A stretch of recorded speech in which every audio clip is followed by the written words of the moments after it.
เอาเนาะพี่น้องเปิดภาพมากาประพรก็ได้มาอยู่ที่เฮือนของอ้ายหมื่นเนาะก็คือสิได้มาอัปเดตเฮือนซานทั้งเพิ่นนั่นแหละว่าเพิ่นเฮ็ดไปฮอดขันได้แล้วเนาะสบายดีอ้ายหมื่น สบายดี ไว้อะลีเนาะ ไม่ได้ไหว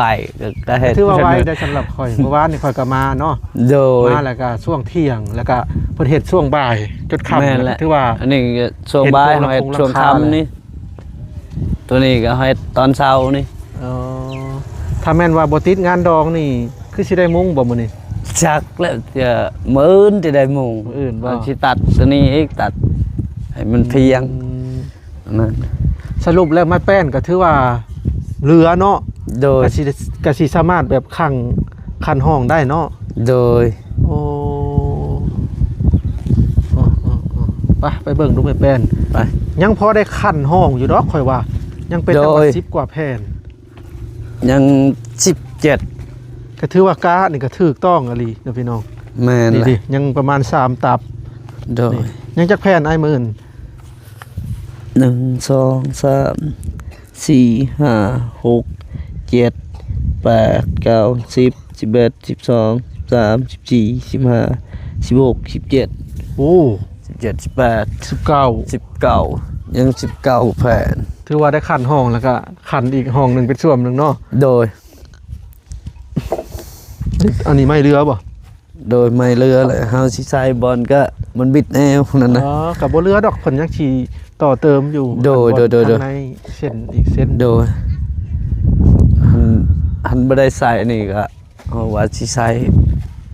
พุ่นทางหน้าพุ่น ส่วนตัวนี้ยังสิใส่อีกบ่แผ่นหนึง นะบ่ได้ใส่ตัวนี้ปะยังใส่อีกแผ่นหนึง คิดว่าสิจงอากาศเข้าสันตว่า บ่ได้จงนะ ทางนี้เด้ซะ ทางนี้ก็ยากขึ้นอีก โอ้เขาเอิ้นทวน ประมาณ นี่ต้องตัดต้องเอาขึ้นเบิดบ่ เอาเสื้อขึ้นประมาณเพียงก่อนสตอง อ๋อ ขึ้นสำนี้แหละ เอาขึ้นประมาณชำหนึ่งเนาะ โดย อืม ยันพาพลมันเข้าไหนนะ แม่น และลมแห้งนะ สรุปแล้วว่าสิได้ต่อบ่ได้ต่อซ้ำเนาะ โดย เฮ็ดแนวนี้เลย โดย ถ้าต่อนี่ก็สิยากเพิ่นเนาะก็เลยเฮ็ดแนวนี้เลย แมนแหละ ก็ถือว่างามอีกแบบลงมาพี่ส่วนตัวนี้ได้สะอายหมื่นเจ้าสิได้ตัดบอหรือว่า บ บ่ อ ได้ตัด ไม่ได้ตัดได้ตรงนี้นะ สิได้เนาะ โดย สิได้ไหม เขาชิเลื่อยใส่เสาต่ออีกอันนี้กันเลื่อยเสาต่อก็ใส่ในนี้อีกใส่นี่ก็เอาเสียดตามรถตัวนี้อีกประมาณซ้ำนี้อีกสูงนะเสียดนะก็ซืนแปลนตรงนั้นแหละซืน หมายถึงว่าสิเฮ็ดเกยแล้วใส่แม่แป้นอีก โดย อืม ใส่ในนี่ก็เวลามันฮ้อนก็เขาก็นอนอยู่ในนี้แหละตามเนี่ยนอนเวลาลมก็อยู่แบบนี้แหละนั่นนะเจ็ดนะ สิเฮ็ดตัวนั้นเนาะ โดย สรุปแล้วก็สิมุ่งฮอดพี่เนาะ โดยแมนแหละ ที่จริงถ้าเจ้าบ่เฮ็ดเกยหรือเฮ็ดบนนั่งก็เอาไว้จอดรถก็ดีคือกันสมมุติว่าก็ได้ โดยแต่นั่นก็ดี อันนี้เวลาเฮาสิเฮ็ดเวลาหมู่ไปหาเล่นตามเฮาก็เฮ็ดตามลำพังนั่นนะ คักสิได้ไหมแม่นความเพิ่นจะดอก เป็นข่อยกับบ่ตัดคือกันเด้ โดย ข่อยจะมุ่งยาวเลย มันหายากนะใหม่นะเดี๋ยวนี้ แห นะ ละ เป็นตาเสียดาย มื้ออื่นนี่น่าจะได้มุ่งเนาะ ยังไม่ได้มุ่งนักยังค่างาน ค่างานดอง โดย เข้าคอว่าไปซอยเฮาก็ไปซอยไปเฮ็ดซอยเข้าให้มันแล้วงานก่อนจังเฮ็ดนั่นนะหันทึกเฮาล่ะสิพึ่งพาใส่หมู่คือกันแบบนั้นนะ ก็คือหลังจากจบคลิปนี้ไปทางไอ้หมื่นก็ต้องไปซอยงานดองเขาก่อน โด เพราะ ย ว่ามื้อนี้เป็นมื้องั้นก็ว่าแม่น แม่น เป็นมื้องั้นมื้ออื่นเป็นมื้อผูกแขนเด้พี่น้อง โดย เดี๋ยวจบคลิปนี้ไป EP ต่อไปบางทีบ่พรมีโอกาสก็อาจจะได้ไปเบิ่งบรรยากาศ โดย เขตดองที่นี่ว่าเพิ่นเฮ็ดอีหยังกันแน่คนหลายอยู่บ่ หลายคน ฮอดว่าประมาณ20-30 คน ประมาณสำนั้นแหละ อืมเพื่อนพายยิงหรือพายชายตัวที่เจ้าไปซอยนี่ พายิง พายยิงเจ้าจะไปชูพัวเนาะ โดย เอาพัวบันไดอันนั้น เอาพัวพุ่นคำผักใส่จักบานนักบักบานอะไรก็ว่าเอาก็ยังมาจักบาน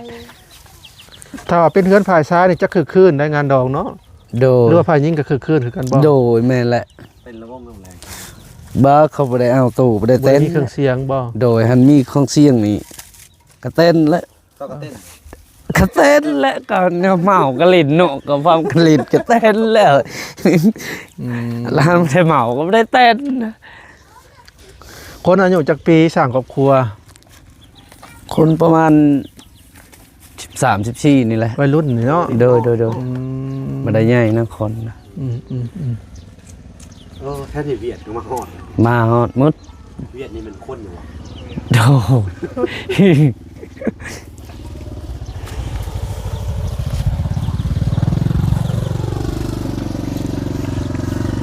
ก็คือชาวเวียดนามนะพี่น้องเอาผ้าห่ม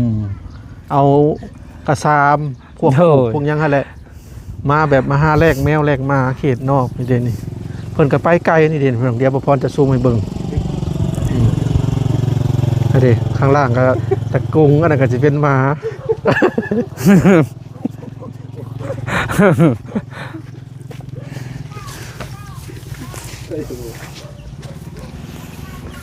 แมวแลกกระซามหมาแลกผ้าห่ม โดย หมาตัวใหญ่ๆก็ได้อยู่2พื้น3พื้นผ้าห่ม แม่นละอยากได้หมองก็มีมืดเปลี่ยนมืดแต่มานะแลกเปลี่ยนมืด มอง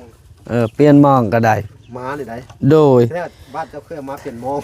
ต่อไปเคยเปลี่ยนเฮาแล้วตะกี้ก็เคยเปลี่ย แล้ว น แต่เขาอยากได้ อันแนวอยากได้ มีถ้วยมีบ่วงนะหั่นก็เพิ่นก็แลกกันเนาะ โดย ได้มองจากด่างหมาตัวหนึ่งเลย มาตัวหนึงตะกี้เขาเปลี่ยนซองพื้น ซองด่าง ซองด่างโดย มองซองด่างด่างแล้วเท่าได้มอง ด่างละแสน อ๋อ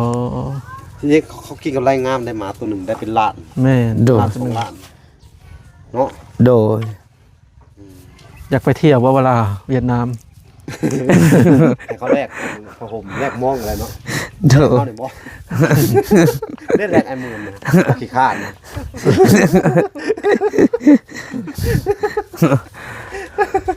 บ่หยอกนะ โดยโดย อันนี้ใช้ยาลาวพี่น้องเลย ชายาที่หลายๆคนตั้งชื่อให้ โดย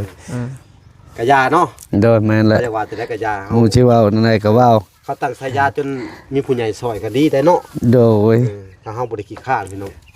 เนาะ โดยหันเฮามีก็เฮาเฮ็ดอันนี้เฮาบ่มีก็เฮ็ดบ่เป็น บ่เข้าบ่ออกเนาะ โดย ต้องนั่งขึ้นไป มีแต่นั่งเบิ่งซื่อๆเจ็ดได้ก็บ่เป็ เชื่ น อครับมีตัวเดียวนี่บ่เห็นแต่หนุ่มแต่ตัวเดียว มัน จะ บ่ มี มี ตัวเปลี่ยนเล็กน้อยสิเนาะ มันบ่มีชื่อเอ้ยเห็น ได้ขึ้นได้เบิ่งนะภาพคือเห็นแล้วเนาะ โดยคือเห็นเป็นสภาพนี่แหละมันมีบนที่เชื่องไหวจุว่ามีบนเชื่องอันนี้ก็บ่มีบนที่เชื่องไหวใช่มันที่เชื่อง ก็สิมีดำโตดำใดนี่แหละเนาะ โดย สิเป็นเชือกแขนยมแขนยาว โดย สองสามโตนึงนะเสื สองสามโตสำนั้นแหละมันบ่มีเชื่อ มาน่ะฉลาดแบบนอนเผาเฮือนเนาะไล่ไก่เนาะหมาคูนเนาะ โดย เออ ซุมเฮาคิดว่าพายุเข้าละเซตเราสิอยู่ใช่เด้เนาะเวลาก็บ่ตกจบเจือพี่น้องมื้อนี้คือบ่ เพ ต ราะ ก ว่าลมแห้งแล้วก็ต้องนั่งอยู่ตารางนะครับ อยู่ตารางเล่าบ่ โดย อ๋อ ลมวิทย์ฝุ่นเลยเนาะ ฝนตกก็เมื่อวานนี่ก็ไปนั่งนี่แหละ เอาแล้วคุบผ้าห่มรู้ไปบ่ ผมก็หุบเขาไว้นี่แหละ นอนอ้อยกลางคืนนอน โดยนั่นแหละ เวลามันแห้งเนี่ยเราขึ้นมานอนมัน โดย เนาะ หลายคนว่าอยากให้มุงก่อนอันนี้ โดย มุงก่อนแล้วก็จังเฮ็ดทีหลังก็มื้ออื่นมื้อฮื้อเพิ่นก็สิมุงนะพี่น้อง ขึ้นนอนเลยเนาะ โดย โดย โดย ถ้ามันบ่พอสังกะสีจากแผ่นกะหรือว่าถ้าบ่พอเจ้ากะบาซิเดอร์ถ้าบ่พอปุ๊บเลยเจ้าเอารถไถนี่ก็ได้เอารถไถไปหาข่อยรถเป็นคุณ โดย พอดีได้เอาสังกะสีมาเลย โดย นั่นแหละไก่เนาะบ่ล่ะก็จังฮอดเนาะ ถ้าว่า ไกลประมาณ2ชั่วโมงรถไถ เจ้า ประมาณสำนั้นแหละ 2 ชั่วโมงเนาะ โดย แต่เจ้ารถไถไปปุ๊บแหละเจ้าก็โทรว่าข่อยสิเข้าไปเอาสังกะสีเด้อบ่พอเด้อบ่ล่ะนั่นสิเด้อ โดย จะโทรไปหาโลด แม่นละ ถ้าปูบ่พอกะโทรบอกว่าจะ โดย เข้ามาคือว่ามีเบอร์บ่พออยู่เหมือนบ่ มี นี่ นั่นแหละให้ตามนั้นแหละเด้อ โดย เพราะว่า เพราะว่าไก่แห้งเนาะบ่ล่ะ แม่น ป๊าต้อง ประมาณหันรถไถประมาณ2ชั่วโมง โอ้โอ้ เวลาชั่วโมง2ชั่วโมงธรรมดา แล้วเฮาบ่ได้ไปแต่ทางเจ้าไปนี่เฮาไปทางลัด ถ้าไปทางลัดไปทางเจ้าไปนี่ให้ไกลอีกประมาณ3ชั่วโมงรถไถ ยิ่งแก่นักยิ่งนักเนาะ โดย น่ารู้จักแล่นไว้ไว้ก็ยังงั้น โดย เอาก็มีแต่ว่าอันให้สุเจ้าลงมือเฮ็ดโลด โดย อืม อันว่าเฮาบ่คาเวียกงานดองนี่เอาเฮ็ดไปเรื่อยๆก็ไกลสิแล้ว อืม อันนี้ เห็น เฮา ข่าว ก็ ดีว่าเวลาว่าสิเจาะน้ำให้เพิ่นบ่ แม่นมื้ออื่น อืม มื้อสิได้เจาะน้ำให้เพิ่น โดย แต่ว่าให้เพิ่นนี่ไปต้องเตรียมนั่นเตรียมนี่เตรียมน้ำเนาะ อ๋อ โดย มีแต่ว่าทางหลักก็ได้มอบเงินส่วนหนึ่งให้เพิ่นไปเช่ารถแล้วก็เกียมอันกระพุ้ยแล้วก็ไปคนน้ำมาไว้ อืม อย่างบ่ได้แต่แท้มันได้จัก10พุ้ยน้ำ แม่นโดย น้อย เด้ขอนี่ก็ได้บ่น้ำในโครงการนี่ บ่ได้ก็บ่ให้ คือเห็นคนไป นี่ อาบ เฮาสิไปเอาน้ำนี่มีนักน้ำในน้องสระนี่ ไปเอาน้องทราบเพิ่นสิแก้ใส่อันนั้นว่าเฮ้ยเขาแต่มีกระพุ้ยซึ่ง อ๋อ โดย มีแต่เขาแต่มีรถไถนะตอนเนี้ยเพิ่น โด มี ย รถไถเพิ่นสิได้ไปเช่านี่เอาเงินให้เพิ่นไว้นี่ อืม ไปเช่ารถไถนะโอ้นอนแหละเนาะลูก โดย สองคนไปใช้ก็ 2คนอยู่บ้านพุ่นอยู่งานพุ่น กระดอง โดย ส่วนหลายอันยูพีเขาอันเด็กน้อย เขาก็ม่วนน้ำดองนั่นแหละ แม่ โดยแม่นแหละ จะมาไปอยู่บ้าน คนจัดงานอย่างนั้นน่ะเขาก็มักเบิ่งไหม โดย ตอนนี้เพิ่นก็อาหารยังสู่แขกกิน บ้า มื้ออื่นผู้เล่นงัวเนาะ มื้ออื่นงัว งัวจักโตเพิ่นขาเนี่ย งัวตัวหนึง แสดงว่าเพิ่นก็บ่มีไปได้ บ่ เนาะ มี คนมีได้รับ3 4เนาะบ่ล่ะ โดย คือเขตบ้านเฮานี่มันบ่แม่นว่าว้าวเนาะ โดย คือเขตบ้านเจ้านี่อันน่ะมันบ่มีเลย โดย เขาน้ำตาปลากับน้ำท่วม โดย อันนี้อยู่โน่นซื่อๆได้พุ่นให้หน้าตากา โดย อยู่บนลุบพุทธ โดย แคมซีพุทธ ท้ายแคมป์ ถ้าเท่านี้มีแต่น้ำมืด เวลาน้ำขึ้นน่ะได้ เวลาน้ำขึ้นนี่ ปอ น้ำมืดแถวๆนี้ ปลามีอยู่บ่สมมุติเฮาไปใส่มองเอา มี เออ น้ำติบปลากิแลบน้ำติบปลาพี่อะทึกมืด อยู่นั่นนี่นะ โดย เวลามันขึ้นมาแต่เฉยน่ะเวลาน้ำขึ้นเนี่ยเวลาสายหมองมันขึ้นเรื่อยๆปลากับมันเที่ยวไปตาม เที่ยว เอา มา โด บน ย โคกนี้ โดย แสดงว่าภัยแห้งแล้งเนาะ โดยแม่น ยาม แห แล้ ละ งก็แล้งยามพ้นก็น้ำท่วม โดยแม่น ส แล้ว ม่ำเสมอ แม่นนั่นแหละ เปรียบเสมือนว่าชายเซใหญ่ โดย มันเวลาเราดูเครือพายุเขาอะไรมีน้ำหมดนะ โดย ฝนตกก็วัน ขึ้นมาฮอดพี่บ่อ้ายหมื่น ขึ้นฮอดพี่เด้อนี่ทงนาตัวนี้นี่น้ำท่วมหมด น่าจะอยู่ช่วงไหนน่าจะ นาปุ้นนี่ อ๋ออยู่ช่วงนี้เนาะ โดยนี่ น้ำท่วมเลย น้ำท่วมหมดแถวๆนี้ เนาะดำไปกับแบบดำตอนดำเนี่ยขักอยู่ ตอนดำก็งาม เวลาปีมันงามนี่ เข้างามนี่น้ำที่ท่วมหลอด เออ เวลาเข้าบ่งามนี่ น้ำก็ท่วม น้ำบ่ท่วม เลย นั่น คือเป็นแบบ มันเป็นแบบ แสดงว่า นั้น เขานี่มันก็หู้ได้มันเตือน โดย มันเตือนแบบว่า สัญญาณแบบว่า ถ้าเวลาเข้าเฮางามนี่เฮาว่าป้าสวยงามเข้า พี่หน้าทำสิเอาอะ โดย มันแบบบ่คือครบคนเลยเนาะ มันมันพลาดหลิบมันนั่นก็แล้ว เนาะ ไอ้เจ็ดบ่มีข้าวกินแบบนั้นแหละ เอาเวลาอาบน้ำเนี่ยเขาไปอาบอยู่ใช่เจ้านี่ อาบนี่อาบ อืม น้ำเอื่อยเฮานี่ อาบค่าเสือบ่ บ่ ทอดแล้วก็นุ่งไหม โดย แล้วเขาได้สักตัว ซัก มันบางเนาะ โดยซักก็มันบ่อยากงอกนะ อืมเสื้อนุ่งเห็ดเวียกเนาะ โดยแม่น เสื้อ แหละ เสื้อเห็ดเวียก โดย เสื้อเห็ดเวียก โดย เว้นคนเห็ดเนาะ บ่แม่นสิเฮ็ดเปียกพ้นแดด เอาเสื้อเห็ดเวียกครับปล่อยเสื้อเห็ดไป บ่แม่น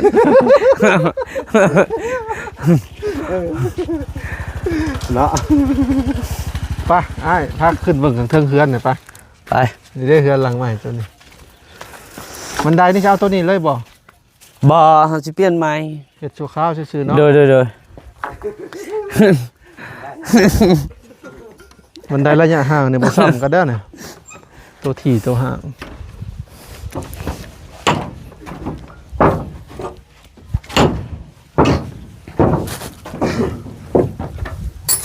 ช่วงนี้อยากต่ำเนาะพี่น้องนี่เด้เพราะว่าเพิ่นดินทางล่างสูงอยากต่ำ โดย โอ้ตะปูนี่เรืออยู่ดอกตะปูตอกสังกะสี จักแหละข่อยยันมันบ่พอ แม่นบ่แม่นบ่เขาตอกที่เนาะ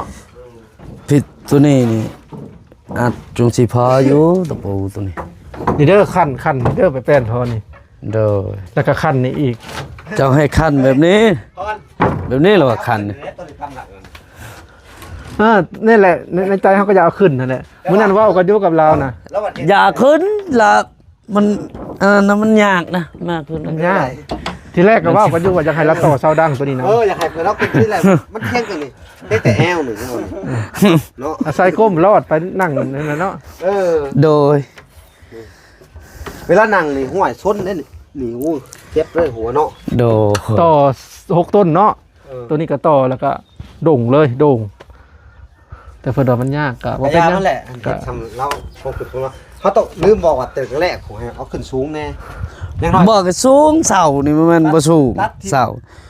ก็ว่าตัดเดี๋ยวนี้ตัดมันกระดูนมันตามลง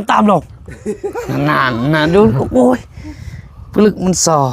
ยากลูกเฮ็ดรอดเฮาคือดิมันบ่ได้สอ ก็คือบ้านสมัยก่อนก็แบบนี้แหละก็อยู่ได้ โด เขา ย ต้องก้มได้มาเลย โดย ก้มขนาดนี้เนาะ โดย นี่ยาเรียบร้อยแล้วเนาะ โดย หักระวังหัวและคนอย่างเนาะ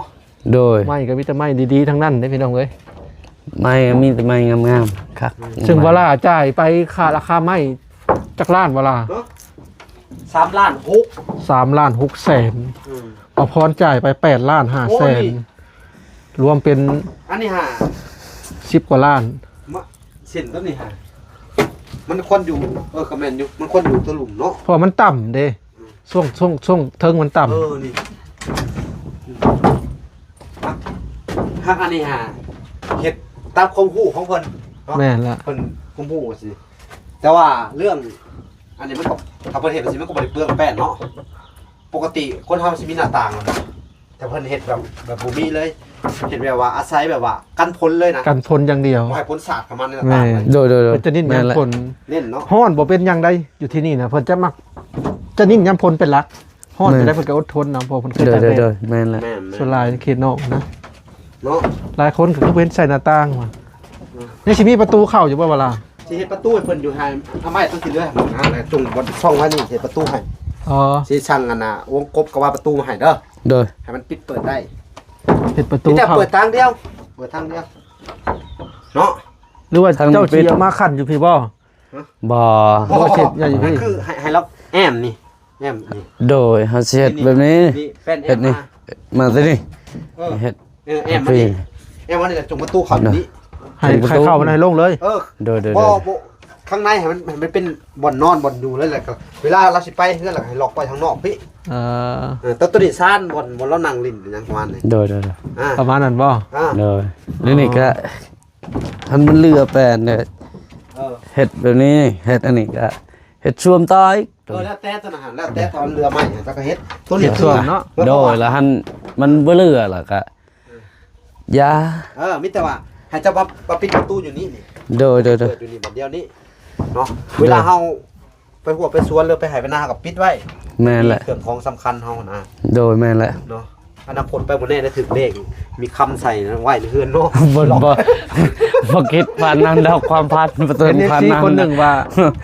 ในอนาคตบางทีเราได้ลูกเคยรวยกับมีได้หรอ เนาะกอันนี้บ่หยอกเด้อมึง โดย คือเฮากับมักหยอกเพิ่นนะ แม่นหลอดยอกเอาบ้าให้แล้วยอกรอด เนาะเพราะว่าอันอยากให้เพิ่นอารมณ์ดีเนี่ยคลายเครียดเนาะ ดู เมื่อกี้เพิ่นเครียดมาตั้งนานเพิ่นว่า ครึ่งชีวิตเนาะ เนาะ โด กว่าสิได้มาแบบนี้เห็นว่าอันนี้ก็อันเพิ่นได้มาสิก็ย้อนคนด่าเพิ่นนั่นแหละย้อนว่าขี้ขลาดนะท่านพี่นะ แม่นบ่ว่าขี้คร้านก็แม่นเฮาบ่มี มัน เว้านั่นได้ก็แม่นหมด เห็นว่าเพิ่นได้มาสิก็มูทันอันน่ะดีใจนํเพิ่นเนาะ แม่น ถ้าบ่มีคำด่าของคนก็มันเฮ็ดให้เฮาบ่ได้ลุกสู้ไปเนาะอันนี้